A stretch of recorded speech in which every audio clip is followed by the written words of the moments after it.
Did you know that there was a very selective racism in the United States in the 20th century? The so-called one drop of blood rule stated that if you had at least one ancestor who was black, you were automatically considered a Negro, regardless of your skin color, education, achievements, or appearance. The system allowed no shades of gray, only black or white. Sometimes the opposite, almost absurd situations occurred. For example, a colored girl named Sarah Rector was officially declared white by the court. Why? Because oil was found on her land, and she began receiving $300 a day, a huge sum in those days, and suddenly the laws became flexible. She was allowed to use what was forbidden to her people, simply because it became profitable. Now imagine, what if racism never existed in the first place? Not in any country, not in any culture, not in any law. There are now over 30 racial and ethnic groups on the planet. If all these boundaries were erased from the beginning, the history of humanity would be very different.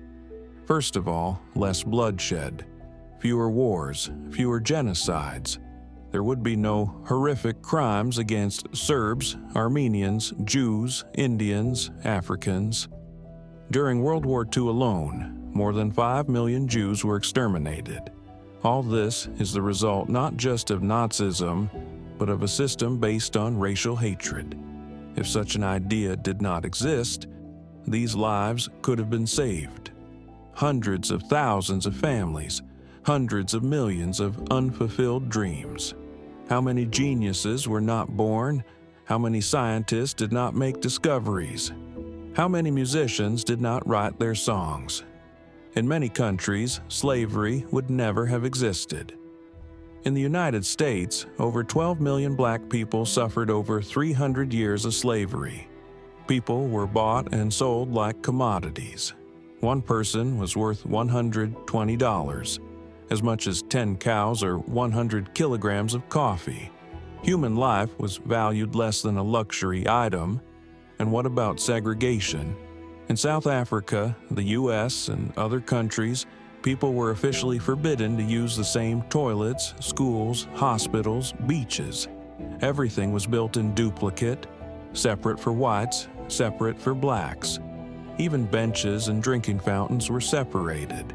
These are not scenes from dystopia, they are the reality of the last century.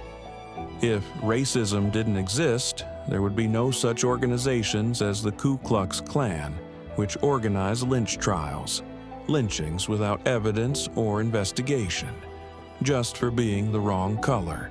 Thousands of people were not even given a chance to explain themselves. And how much economic loss has the world suffered because of racial conflict? In 1992, Los Angeles experienced mass riots caused by the brutal beating of Rodney King, a black man. The damage to the city totaled $1 billion. Imagine if all that money had gone not to rebuilding broken streets, but to schools, hospitals, science, and the environment. Without racism, stereotypes would disappear. No one would think that all Chinese are geniuses, all Indians are cab drivers, all black people rap. We'd start seeing each other for what we are, not what we cover. Jokes and movies based only on accents or caricatured appearance would disappear. In a world without racism, no one would be afraid to be themselves. People could apply for any job without thinking about what their name sounds like or what their picture looks like on a resume. Skin color wouldn't determine how you'd be served in a store, how a police officer would talk to you, or what kind of diagnosis a doctor would make. Police brutality would also disappear. After all, today in the United States, law enforcement officers shoot black people 2.5 times more often than white people. Each such incident causes a wave of protests, distrust, pain. And in a world without racism, the police would serve everyone equally. We would learn from childhood to be friends without filters. Cartoons and fairy tales would show heroes of all nationalities as equals.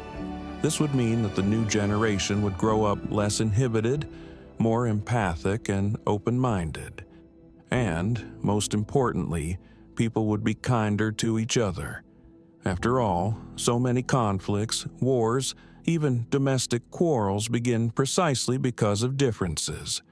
When a person does not understand the other, he begins to fear him.